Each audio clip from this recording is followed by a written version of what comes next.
Something that I've always thought about for years is whether or not an unlikable character is a bad character. Just because a character is made to be unliked by everyone, does that mean that they're badly written, or are they actually fantastic because the writer succeeded in creating another type of complex character?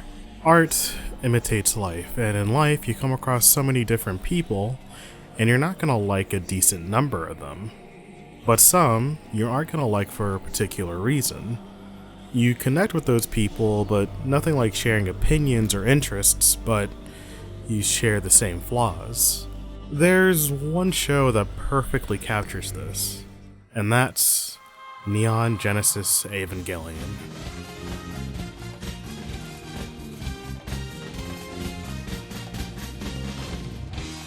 Evangelion was created by Hideaki Anno, whose animation career began with Super Dimension Fortress Macross in the early 80s.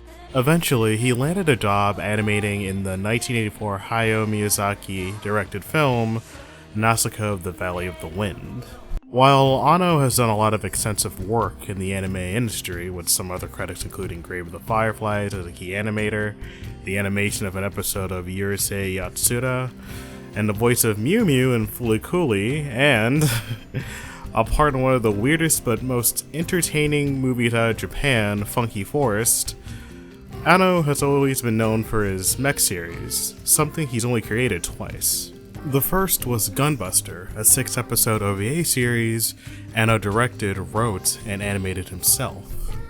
The OVA itself is fantastic and honestly deserves its own video, but a lot of what Anno would do in Evangelion could be found in this OVA series he made back in 1988, particularly in how Evangelion treats its approach to science, which is surprisingly grounded for a mech show. As you may know, Evangelion is hitting Netflix this Friday, exposing a whole new generation of anime fans to one of the most influential anime ever. The show has had a huge impact on the type of anime I watch, and this is after watching the show in 3 different times in my life. Once when I was a young kid watching Toonami, once when I was a teen in high school, and in the early years of college. And that point between high school and college is where I really dove deep and saw the deeper themes of the show. Shinji Ikari is the main character of Evangelion, and I feel like he's one of the perfect examples of a great unlikable character. Since the show is coming to Netflix really soon, and I mean literally a couple hours from now soon, I'm going to try my best to avoid any big spoilers, but again, spoilers. Evangelion takes place in a world ravaged by an event called Second Impact, which occurred in the year 2000. It was an explosion that increased the global sea levels all over the world, flooding various cities, starting various wars, and creating a never-ending summer. 15 years later, mysterious kaiju-sized creatures dubbed angels began to wreak havoc in a rebuilt Tokyo called Tokyo 3, in search of a certain thing called Lilith. Predicting that something like this was going to happen, an organization called NERV was created specifically to fight these angels. After this angel attacked Tokyo 3, the military and NERV exhaust nearly everything in their arsenal to kill the angels, which ends up having no effect.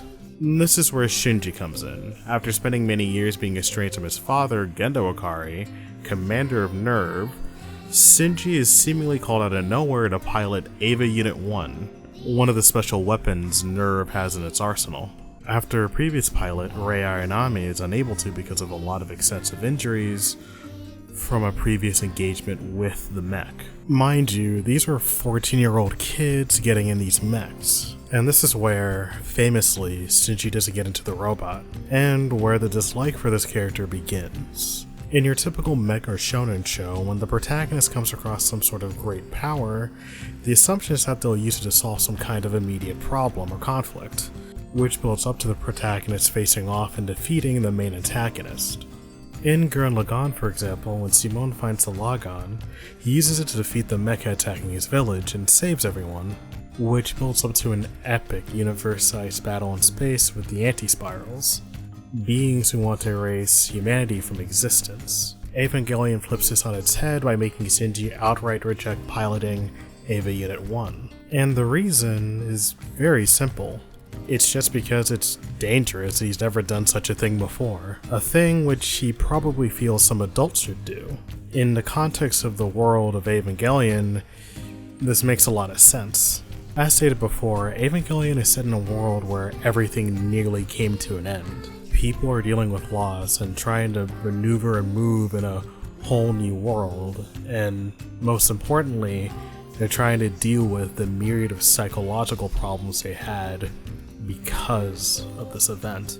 For Shinji, he has a lot of issues ranging from abandonment from his father, which his father uses to manipulate Shinji into writing Eva Unit 1, fears of being hated by others, issues with connecting with others, uncontrollable emotions, things that are heavily relatable to other characters in the show, but more importantly, things that are much more relatable to the viewer. What Evangelion does with Shinji and with other characters in the show is completely deconstruct the concept of escapism in anime.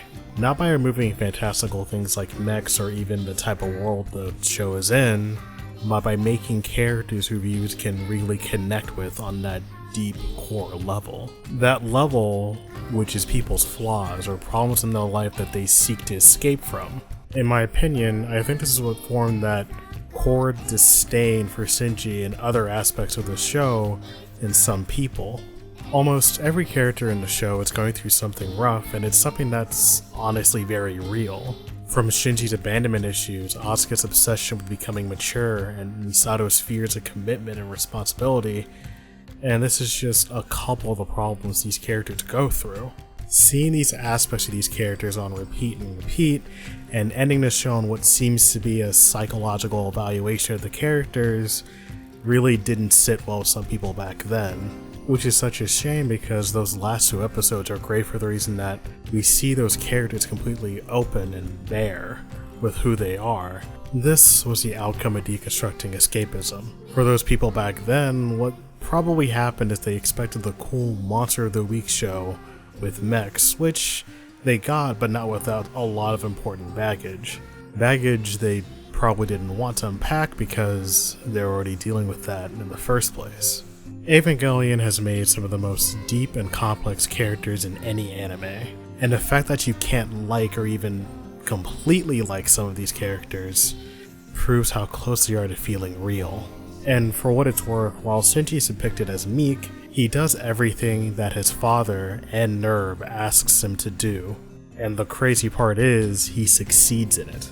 Of course, he stumbles along the way and makes some really selfish mistakes, but if other people were in his position, I doubt they'd do the things he's asked of.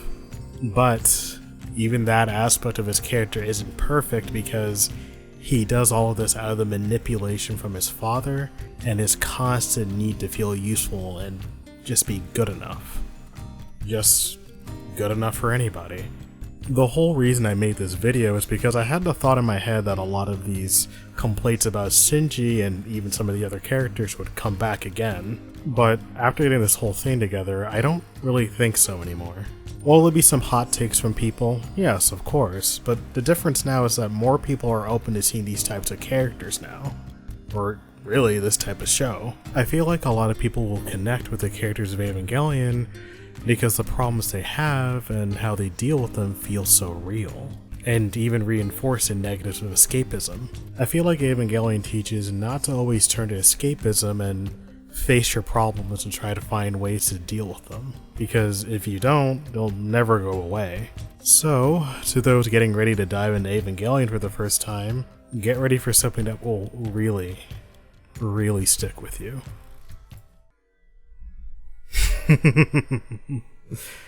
I can't wait for all of you to experience the end of Evangelion.